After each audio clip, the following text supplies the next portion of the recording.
नमस्कार साथियों, अदम्य एकेडमी के ऑनलाइन प्लेटफॉर्म पे आप सभी का स्वागत है और अभिनंदन है। हमारा चित्रकला का टॉपिक चल रहा है ना, और चित्रकला के टॉपिक पे हमने किशनगढ़ शैली कंप्लीट करी थी।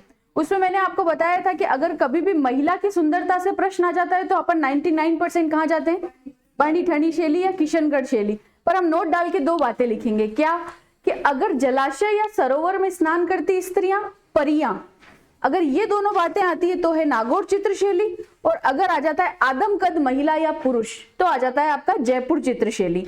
बस ये दो बातें आपको एक्स्ट्रा ध्यान रखनी है किसी भी महिला के बारे में। क्या कि अगर हम बोलते हैं कि अगर महिला जो कि जलाशय या सरोवर में स्नान कर रही है उसके साथ में परियां का चित्रण आ जाता है तो फिर कौन सी चित्र शैली हो जाएगी, नागौर चित्र शैली। पर अगर आदमकद महिला या आदमकद पुरुष, आदमकद का मतलब होता है 3D चित्रण। 3D का मतलब क्या, लंबाई चौड़ाई ऊंचाई तीनों का ध्यान होता है उसमें। 3D का मतलब क्या होता है, लंबाई चौड़ाई और ऊंचाई। तो 3D चित्रण जो आ जाए, अगर आदमकद महिला या आदमकद पुरुष का चित्र आ जाए तो वो हो जाएगी आपकी जयपुर चित्र शैली। तो एक तो नोट डाल के ये बात लिखनी है अपने को, वो मैं लिखवा देती हूँ। दूसरी बात ये है कि मैंने आपको नाथद्वारा शैली के अंदर दो महिला चित्रकार बताई थी। क्या बताई थी, कमला और इलायची। उसके अलावा एक और वर्तमान कलाकार बताई थी, वो रुक्का देवी। अब इस किशनगढ़ शैली के अंदर भी एक महिला चित्रकार है, उसका नाम है संतोष बाई।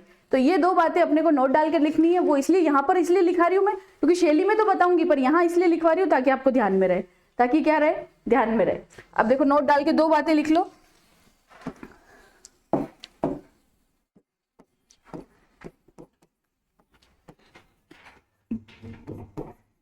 यदि जलाशय या सरोवर में स्नान करती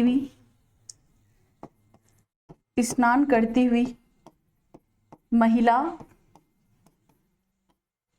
तथा परियों का संबंध किससे आता है, नागौर चित्र शैली से आता है। किससे आता है, नागौर चित्र शैली से आता है। नागौर चित्र शैली से आता है। पर अगर यही कहा जाए कि आदमकद महिला व पुरुष, आदमकद का मतलब होता है 3D चित्रण। क्या होता है, 3D चित्रण। आदमकद मतलब छोटे हाइट का आदमी नहीं है, आदमकद का मतलब क्या है, 3D चित्रण। आदमकद महिला व पुरुष, आदमकद महिला व पुरुष का संबंध किससे आता है, संबंध आता है आपका जयपुर चित्र शैली से। जयपुर चित्र शैली से। एक और बात हमको नोट में क्या लिखनी है, बनी ठनी शैली की महिला चित्रकार, बनी ठनी शैली की महिला चित्रकार कौन है, संतोष बाई। महिला चित्रकार वो हैं संतोष बाई।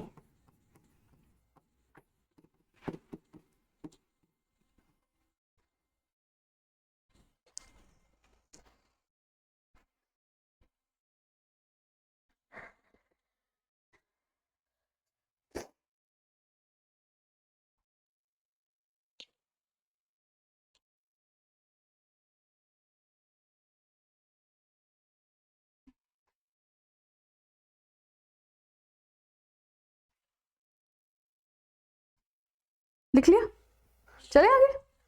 अब देखो अपन ने कौन कौन सी पढ़ ली, किशनगढ़ शैली पढ़ ली एक तो, है ना। अब अपन आगे इसमें मारवाड़ स्कूल ऑफ पेंटिंग्स की बात कर रहे हैं। अब अपन पढ़ेंगे जोधपुर चित्र शैली। कौन सी चित्र शैली, जोधपुर चित्र शैली। क्या क्या 5 बातें ध्यान रखने की है। सबसे पहले किसी भी चित्र शैली को पढ़ने से पहले प्रारंभ काल, उसका स्वर्ण काल, प्रधान रंग और चित्रकार और चित्र शैली की विशेषता। तो जोधपुर शैली के अंदर अगर अपन प्रारंभ की बात करें तो प्रारंभ किसके काल के अंदर है, प्रारंभ है आपका मालदेव के काल में। राव मालदेव क्या कहलाते हैं ये, मारवाड़ के प्रथम पितृहंता, मारवाड़ के प्रथम पितृहंता। ठीक है, याद रखना मारवाड़ के, क्योंकि 2 पितृहंता हुए। दूसरा कौन है, बखत सिंह। दूसरा कौन है, बखत सिंह। तो मारवाड़ के प्रथम पितृहंता हैं ये। हाँ बिल्कुल, मारवाड़ के प्रथम पितृहंता मालदेव जो है वो इस जोधपुर शैली के क्या है, प्रारंभ काल है। फिर अगर इसकी बात करते हैं अपन स्वर्ण काल की, स्वर्ण काल में अगर अपन बात करें तो स्वर्ण काल है, एक तो है जसवंत सिंह का काल। किसका काल? जसवंत सिंह का काल। अगर जसवंत सिंह ऑप्शन में नहीं होगा तो फिर किसका काल आएगा? मान सिंह का काल। किसका काल आएगा? मान सिंह का काल। या तो ये दोनों में से एक ऑप्शन में होगा, और अगर दोनों ऑप्शन में होंगे तो फिर किसका काल मानोगे? जसवंत सिंह का काल क्या मानोगे? स्वर्ण काल मानोगे। या तो दोनों में से एक ऑप्शन में आएगा, या तो जसवंत सिंह आ जाएगा या मान सिंह आ जाएगा, पर अगर दोनों ऑप्शन में आ जाएंगे तो जसवंत सिंह। प्रधान रंग की बात करते हैं। प्रधान जो रंग है उसके अंदर वो है पीला और लाल। बताओ कौन सा रंग है? पीला और लाल।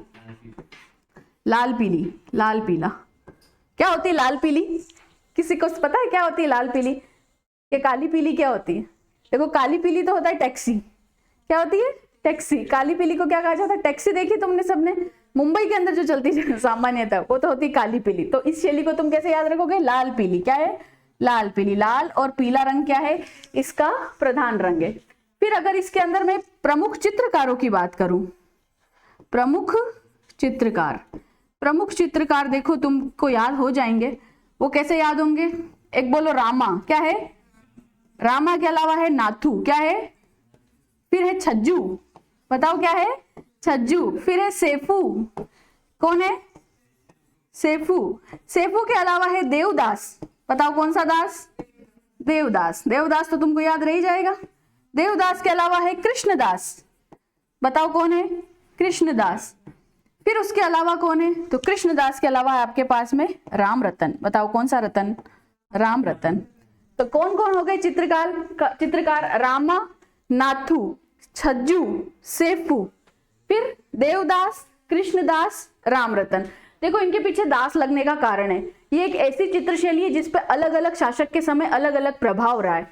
कैसे? जैसे अगर अपन बात करें मोटा राजा उदय सिंह की, तो हम जब मोटा राजा उदय सिंह की बात करते हैं तो क्या होता है कि उन्होंने सर्वप्रथम मुगलों से संबंध स्थापित किए थे। यानी उन्होंने अपनी पुत्री का विवाह किससे करवाया था? मुगलों से कराया था। तो इस कारण से इस शैली के ऊपर अगर अपन कहें कि मुगल का प्रभाव कब रहा है तो मोटा राजा उदय सिंह के काल में। फिर मैं अगली अगर बात करती हूँ कि कंपनी का प्रभाव। कंपनी का प्रभाव का मतलब है अगर किसी भी शैली का सवाल देके पूछ लिया जाए कि इस शैली के ऊपर कंपनी का प्रभाव कब रहा है, तो आपको 1857 की क्रांति के अंदर जो जिस रियासत के अंदर जो जो शासक हुए वो ध्यान होने चाहिए। कैसे? जैसे अगर मैं जोधपुर की बात करूं तो उसके अंदर अगर 1857 की क्रांति के समय शासक कौन थे? तखत सिंह। मैंने बताई ये बात पहले भी, पर अपन भूल जाते हैं। तखत सिंह है ना। उसी तरह से अगर जयपुर की बात करूं तो कौन है? राम सिंह द्वितीय। उदयपुर की बात करूं तो कौन है? स्वरूप सिंह। कौन है? स्वरूप सिंह जी। तो ये जो है कंपनी का प्रभाव है, या हम कहते हैं यूरोपीय प्रभाव है। तो कंपनी का प्रभाव इस शैली पर कब रहा है? तखत सिंह के काल में। क्यों? क्योंकि तखत सिंह जी कब थे? 1857 की क्रांति के समय शासक थे। फिर अगर मैं बात करूं कि इसके ऊपर नाथ संप्रदाय का प्रभाव रहा है, मैंने आपको बताया कि मान सिंह जी जो है वो मारवाड़ चित्र शैली के क्या है? स्वर्ण काल के शासक हैं। स्वर्ण काल किसका है? मान सिंह का काल है। मान सिंह ने क्या किया? नाथ संप्रदाय को अपना लिया था। बाद में जाके क्या किया? नाथ संप्रदाय को अपनाया। इसी कारण से इस शैली के ऊपर नाथ संप्रदाय का भी क्या रहा है? प्रभाव रहा है। फिर एक और प्रभाव रहा है, वो है वैष्णव संप्रदाय का प्रभाव। वैष्णव संप्रदाय जो अपनाया वो अपनाया आपका कौन? किसको कहा जाता है? जहांगीर का नमूना। जहांगीर का नमूना बताओ। जहांगीर का नमूना किसको कहा जाता है? विजय सिंह को। किसको कहा जाता है? विजय सिंह को। पता है ना कौन हो? नूरजहां, मारवाड़ की नूरजहां। कौन है? हाँ, अपन ने पूरी हिस्ट्री पढ़ ली है? नहीं पढ़ी? अच्छा ठीक, फिर कोई बात नहीं। तो देखो प्रमुख चित्रकार कौन है? रामा, नाथू, सज्जू, सेफू। फिर क्या याद रखोगे? देवदास, कृष्णदास और राम रतन। या दास लगने का कारण यही है, जो कि कृष्ण के अनुयायी हो जाते हैं उनके पीछे क्या हो गया? दास लग गया। तो अपन सबसे पहले लिखते हैं कि सबसे पहले इस शैली के ऊपर मुगल प्रभाव कब रहा? तो मुगल प्रभाव रहा मोटा राजा उदय सिंह के काल में।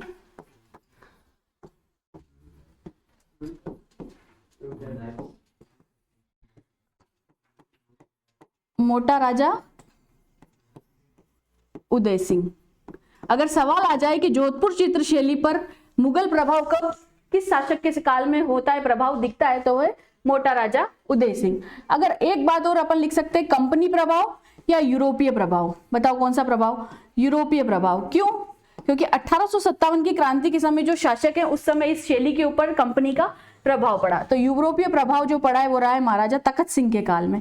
कब रहा है? महाराजा तखत सिंह के काल में, महाराजा तखत सिंह। फिर एक और बात मैंने आपको बताई, नाथ संप्रदाय का प्रभाव। किसका प्रभाव? नाथ संप्रदाय का प्रभाव। नाथ संप्रदाय का प्रभाव रहा है मान सिंह के काल में। किसके काल में रहा है? मान सिंह के काल में। फिर एक और बात आता है वैष्णव प्रभाव, वैष्णव संप्रदाय का प्रभाव। वैष्णव संप्रदाय का प्रभाव वो रहा है विजय सिंह के काल में, जिसे हम मारवाड़ का क्या कहते हैं? जहांगीर का नमूना कहते हैं। किसका काल? विजय सिंह का काल। और विजय सिंह को क्या कहा जाता है? जहांगीर का नमूना। इसका उपनाम क्या है? जहांगीर का नमूना, जहांगीर का नमूना। मारवाड़ की नूरजहां अनारा बेगम, मारवाड़ की नूरजहां अनारा बेगम। जहांगीर किससे प्रेम करते थे? नूरजहां से। किससे प्रेम करते थे? नूरजहां से। वो विजय सिंह के क्या करते थे? इसका अनुसरण करते थे, इसलिए उनकी जो प्रेमिका है अनारा बेगम, वो क्या कहा, उसको क्या कहा गया? मारवाड़ की नूरजहां, मारवाड़ की नूरजहां। मारवाड़ का इतिहास नहीं पढ़ा तुमने? हाँ पढ़ा, तो फिर ये कैसे नहीं आया? अच्छा हाँ देखो, विजय सिंह किसका अनुसरण करते थे? जहांगीर का अनुसरण करते थे। विजय सिंह किसका अनुसरण करते थे? जहांगीर का। इसी कारण से इनकी जो प्रेमिका थी वो थी नूरजहां, इसलिए विजय सिंह की प्रेमिका को क्या कहा गया? मारवाड़ की नूरजहां, मारवाड़ की नूरजहां, जो कि कौन थी? अनारा बेगम। कौन थी? अनारा बेगम। तो वैष्णव संप्रदाय का प्रभाव कब दिखता है? विजय सिंह के काल में दिखता है। कब दिखता है? विजय सिंह के काल में। अब इस जोधपुर चित्र शैली का प्रथम चित्रित ग्रंथ है एक, जैसे हमने मेवाड़ चित्र शैली में पढ़ा, उसी तरह से जोधपुर चित्र शैली का भी एक चित्रित ग्रंथ है, वो है उत्तर ध्यान सूत्र। क्या है? उत्तर ध्यान सूत्र। तो लिखो जोधपुर चित्र शैली का प्रथम चित्रित ग्रंथ, जोधपुर चित्र शैली का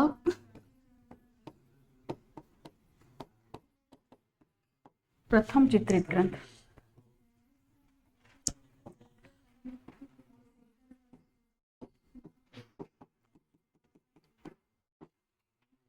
जोधपुर चित्रशैली का प्रथम चित्रित ग्रंथ जो है वो है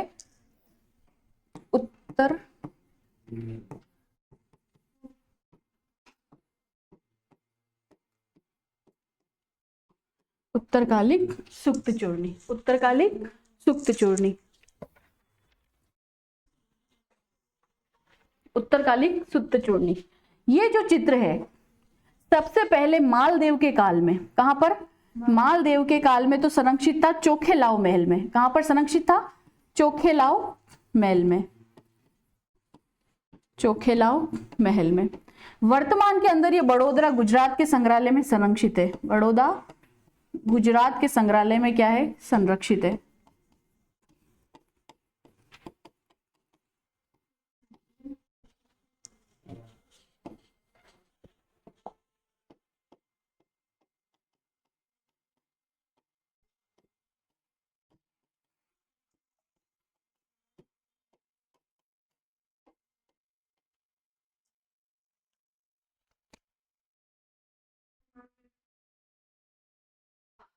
और क्या विशेषता है जोधपुर चित्र शैली की? तो राम रावण के चित्र बने हुए हैं। किसके चित्र बने? राम रावण के चित्र बने हुए। राम रावण के क्या बने हुए? चित्र बने हुए। एक है द महाराजा ऑफ मारवाड़। बताओ कौन है द महाराजा ऑफ? ऐसा प्रश्न लिखा हुआ आता है क्या? The Maharaja of Marwar the Galaxy of lives. The Maharaja of Marwar the Galaxy of lives का चित्रण किसने किया है? तो अन्नू मल्होत्रा ने किया है। किसने किया है? अन्नू मल्होत्रा ने।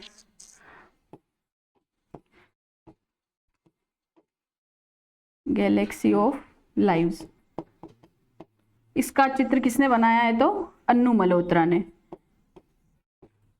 ये ऐसा चित्र है जो 2 बार डिस्कवरी चैनल के ऊपर दिखाया गया। ऐसा चित्र जो 2 बार किसके ऊपर दिखाया गया? डिस्कवरी चैनल के ऊपर दिखाया गया। किसका चित्र? द महाराजा ऑफ मारवाड़ और द गैलेक्सी ऑफ लाइव्स। ऐसा प्रश्न लिखा हुआ आएगा। आपको ये लाइन याद भी नहीं हो तो भी कोई दिक्कत नहीं है, सिर्फ ये याद रखना है कि चित्र किसने बनाया? अन्नू मल्होत्रा ने। किसने बनाया? अन्नू मल्होत्रा ने। चित्र किसका है? तो कौन से महाराजा? तो महाराजा गज सिंह। कौन है? महाराजा गज सिंह। और गज सिंह का भी कैसा चित्र है जब गज सिंह बूढ़े हो गए थे? वृद्ध चित्र है। कैसा चित्र है? वृद्ध चित्र है।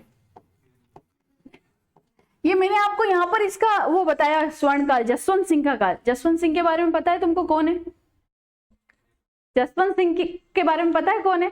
जसवंत थड़ा सुना तुमने? जोधपुर के अंदर किसने करवाया उसका निर्माण? जसवंत सिंह की याद में उनके पिता सरदार सिंह ने कराया। ये प्रश्न आया हुआ है। कहाँ आया हुआ है? आगे देखो, मैंने आपको बोला जसवंत सिंह। जसवंत सिंह क्या है?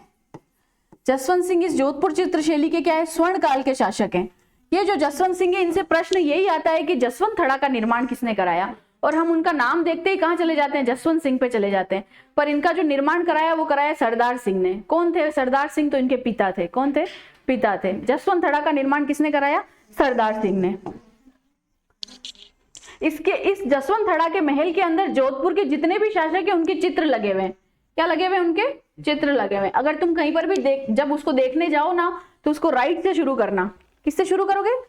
जब उसके अंदर घुसोगे तो राइट से घूमना, लेफ्ट से नहीं घूमना है। कहां से घूमना है? राइट साइड से घूमना। ऐसे परिक्रमा नहीं लगानी। वहां पर क्या है? गद्दी बनी हुई है। जसवंत सिंह जी के लिए गद्दी बनी हुई। आज भी वहां पे अगरबत्ती दीपक किया जाता है। इस तरह से चित्र लगे हुए हर एक शासक के। जोधपुर के जितने शासक हुए, जोधपुर के जितने भी शासक हुए उनके चित्र लगे हुए।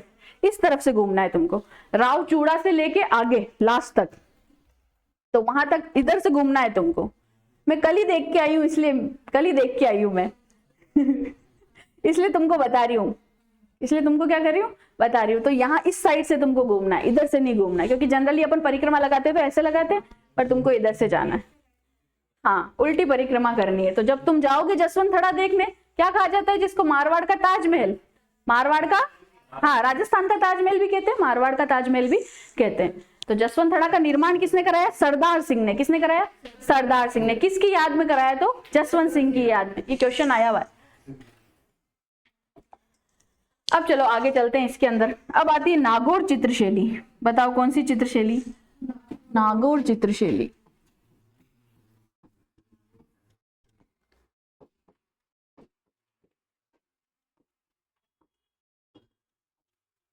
नागौर चित्रशैली। अगर अपन इसके प्रारंभ की बात करें, अरे तुमने मतीरे की राड़ पढ़ी है? किस किस के बीच में हुई है? शासक,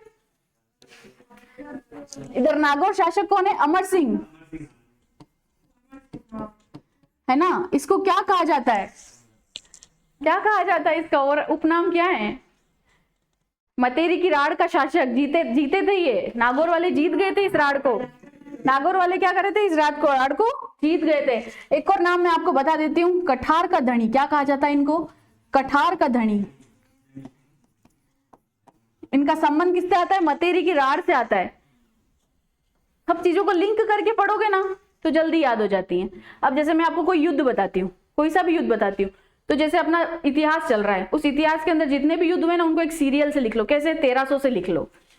कब से लिखोगे? 1300। 1301 में जो साका हुआ सबसे पहले, कौन सा साका हुआ? रणथंभौर वाला युद्ध हुआ। तो वहां से शुरू करो, सब युद्धों को एक लिस्ट बना लो। 1857 की क्रांति के जितने भी शासक रहे अलग अलग रियासत में, उसकी एक लिस्ट बना लो। ऐसे अलग अलग जब लिंक करके पढ़ोगे तो तुमको चीजें जल्दी याद हो जाएंगी। तो देखो, अमर सिंह का प्रारंभ किसकी, कौन सी चित्रशैली में? नागौर चित्रशैली के अंदर। स्वर्ण काल, अभी मैंने आपको मारवाड़ का दूसरा पितृहंता बताया, कौन था? बखत सिंह। बखत सिंह, क्योंकि इन्होंने अपने पिता की मृत्यु कर दी थी, तो इनके बड़े भाई जो बने थे वो बने थे जोधपुर के शासक। पर इनको क्या मिला? फिर इन्होंने नागौर में जाके क्या किया? शासन किया। नागौर में जाके क्या किया? शासन किया। तो स्वर्ण, बखत सिंह कौन है? मारवाड़ के द्वितीय पितृहंता। मारवाड़ के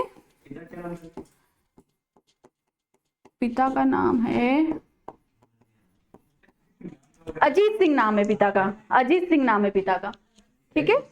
प्रधान रंग जो है, देखो मारवाड़ के जो लोग हैं ना, वो आज भी सफेद वस्त्र, सफेद रंग के वस्त्र ज्यादा पहनते हैं। क्यों पहनते हैं? क्योंकि वहां के लोगों को रंगों से लगाव नहीं है। तो इस चित्रशैली के अंदर जितने भी रंग है वो कैसे? बुझे हुए रंग है। कैसे रंग प्रयोग में आते हैं? बुझे हुए रंग, जो लाइट कलर होते हैं। हाँ, न्यूड कलर बुझे हुए रंग।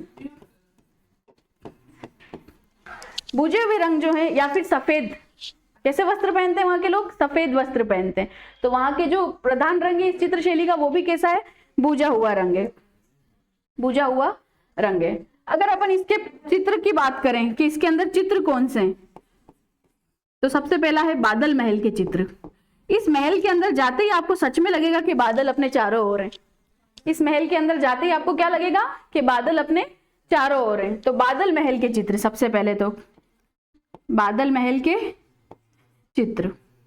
और क्या, और एक और बात अभी मैंने आपको बताई, जलाशय में स्नान करती हुई स्त्री।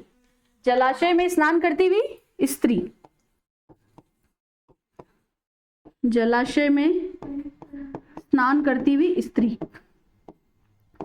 जलाशय में स्नान करती हुई महिला या स्त्री। और क्या बोलोगे, परियां, क्या है, परियां। और क्या है, परियों के अलावा, परियों के अलावा है पारदर्शी वस्त्र। बताओ कौन से वस्त्र, पारदर्शी वस्त्र, पारदर्शी वस्त्र, पारदर्शी वस्त्र। और क्या बताऊं, सबसे ज्यादा बातें कौन करती है, पर यहाँ पुरुष बातें करते हैं। कौन बातें करते हैं, पुरुष बातें करते हैं। वो भी कैसे करते हैं, इकट्ठा होके। महिलाएं ज्यादा बातें कब करती है, जब इकट्ठी होती है। पर ये ऐसी चित्रशैली जहाँ पे पुरुष बातें करते हैं, और कैसे बातें करते हैं, इकट्ठे होके। तो सामूहिक बातें करते पुरुष, सामूहिक, अपवाद है ये, सामूहिक बातें करते पुरुष, सामूहिक बातें करते पुरुष। तो बादल महल के चित्र, इस महल में जाते ही ऐसा लगता है जैसे बादलों के बीच में आ गए हो, इसलिए यहाँ के चित्र क्या है, फेमस है। फिर मैंने बताया आपको महिला की विशेषताओं में कि जलाशय में स्नान करती हुई महिलाएं। और क्या है, परियां। और क्या है, पारदर्शी वस्त्र। सामूहिक बातें करते हुए पुरुष। पुरुष कैसे बातें करते हैं, इकट्ठा होके। कैसे बातें करते हैं, इकट्ठा होके। अब देखो, एक इतिहासकार हुए, उन इतिहासकार का नाम है आर.एस. अग्रवाल। कौन है, आर.एस. अग्रवाल। इन्होंने जो ये पारदर्शी वस्त्र है, इसको पर्शियन गाउन की संज्ञा दी है। किसकी संज्ञा दी है, पर्शियन गाउन की संज्ञा दी है। तो आर.एस. अग्रवाल ने पारदर्शी वस्त्रों को, पारदर्शी वस्त्रों को पर्शियन गाउन की संज्ञा दी। किसकी संज्ञा दी, पर्शियन गाउन की। अगर प्रश्न आ जाता है पर्शियन गाउन की संज्ञा पारदर्शी वस्त्रों को किसने दी है, तो आर.एस. अग्रवाल ने पर्शियन गाउन की संज्ञा दी।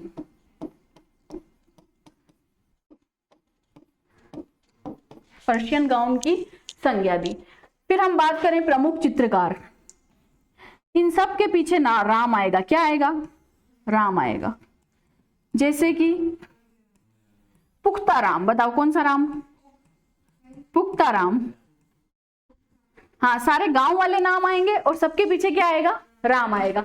एक है चेला राम। बताओ कौन सा राम, चेला राम।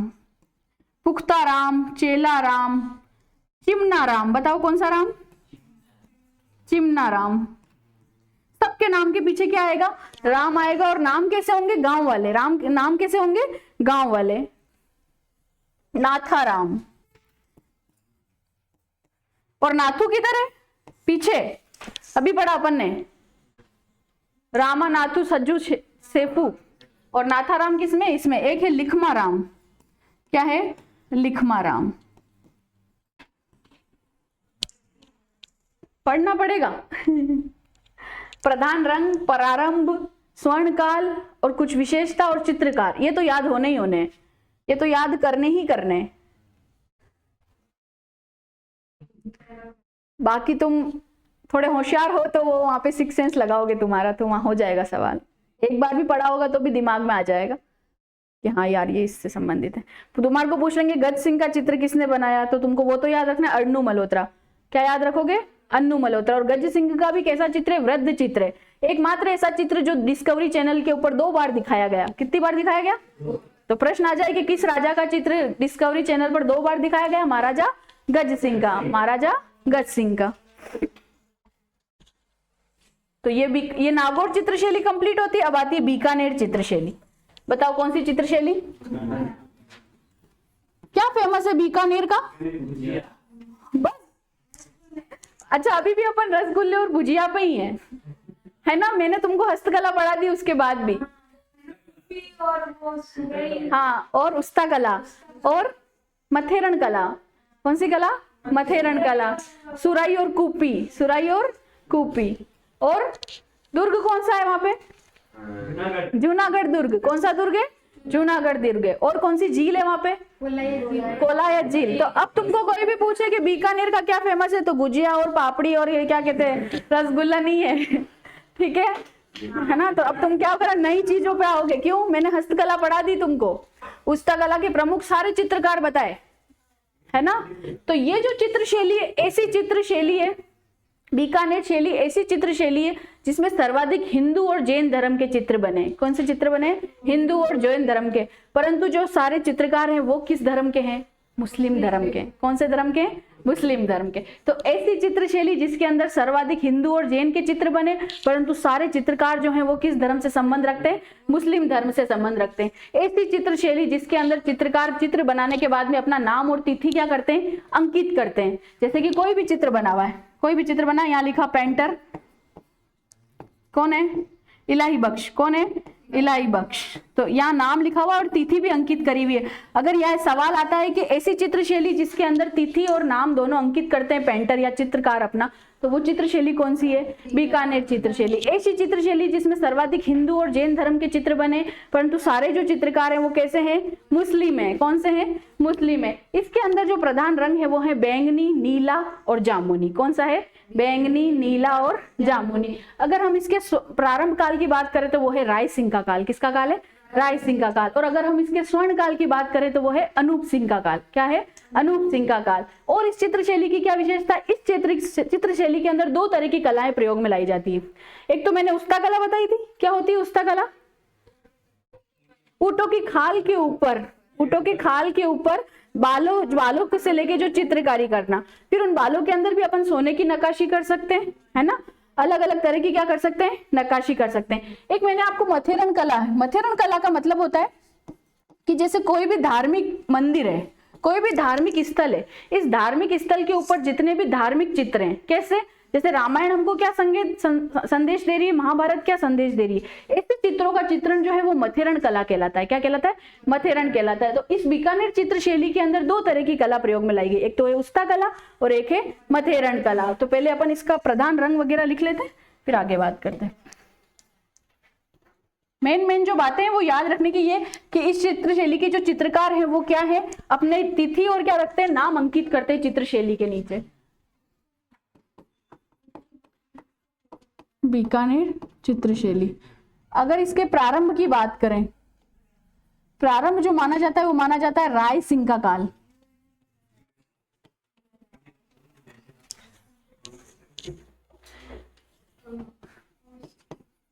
स्वर्ण काल जो है वो है अनूप सिंह का काल। किसका काल है? अनूप सिंह का काल। अगर इसके अंदर प्रयुक्त रंग पूछ लिए जाए, बैंगनी, जामुनी, हल्का नीला। कैसा नीला? हल्का नीला।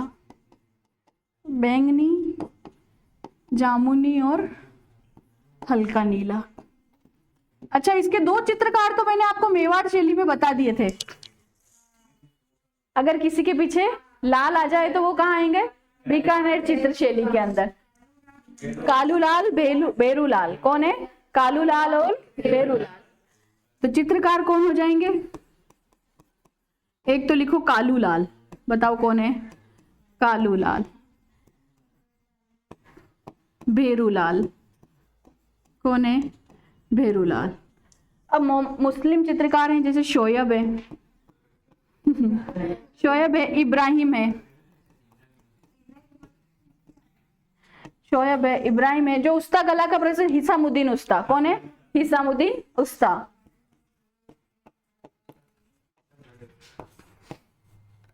कोई भी मुस्लिम नाम दे दिया जाए तो वो किसके अंदर आएगा? इसमें आएगा। मुस्लिम धर्म के लोग हैं। और लाल लगते ही कहाँ आ जाएंगे? ये नाथद्वारा शैली से कहाँ आ जाएंगे? बीकानेर। कालू और भैरू लाल लगते ही कहाँ आ जाएंगे? बीकानेर। लाल हटाते ही वापस नाथद्वारा, लाल हटाई वापस कहाँ पर? नाथद्वारा। लिख लो। रुकनुद्दीन, अली राजा। ये जो चित्रकार हैं वो कौन है? बीकानेर चित्रशैली के चित्रकार हैं। हाँ,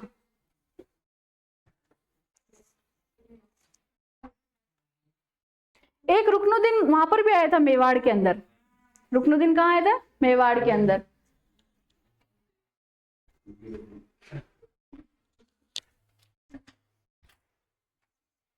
आगे चले।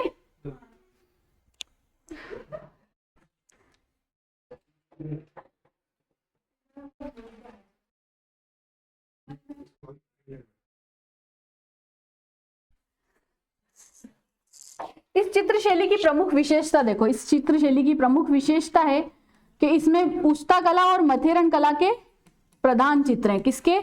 उस्ता कला व मथेरन कला के। मथेरन कला समझ में आ गई क्या है? धार्मिक मंदिर वगैरह के अंदर धार्मिक चित्र बनाना। धार्मिक चित्र क्या है? मथेरन कला। मथेरन कला के चित्र हैं। बाल रामायण, और क्या है? बाल रामायण, बाल महाभारत, बाल रामायण, बाल महाभारत और भागवत पुराण, और भागवत पुराण।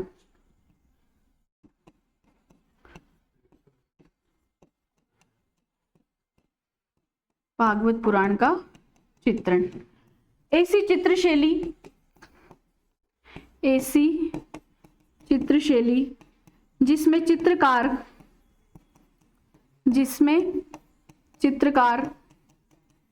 अपना नाम व तिथि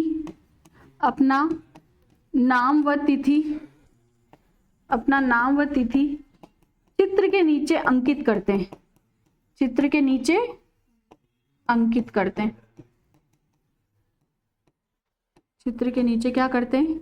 अंकित करते हैं। ऐसी चित्रशैली जिसमें चित्रकार क्या करते हैं? अपना नाम और तिथि क्या करते हैं? चित्र के नीचे अंकित करते हैं। चित्र के नीचे क्या करते हैं? अंकित करते हैं। बाकी क्या है? सर्वाधिक चित्र किसके? उस्ता कला और मथेरन कला के। ऐसा चित्रकार जिसने महाराजा गंगा सिंह का चित्र बनाया, इलाही बख्श। और ऊंट के ऊपर सोने की नक्काशी करने वाली महिला, ज्योति। कौन है? ज्योति। वर्तमान कलाकार हनीफ उस्ता।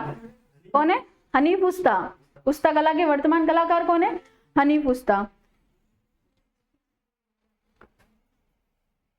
भागवत पुराण का चित्रण, बाल रामायण का चित्रण, बाल महाभारत का चित्रण। और ऐसी चित्रशैली जिसमें चित्रकार अपना नाम और तिथि क्या करते हैं? पीछे अंकित करते हैं। तो ये जो है मारवाड़ स्कूल ऑफ पेंटिंग्स, ये कंप्लीट होता है। और अब अगली जो चित्रशैली है वो कौन सी है? Dhundhar school of paintings. तो ये जो करेंगे वो नेक्स्ट क्लास में करेंगे।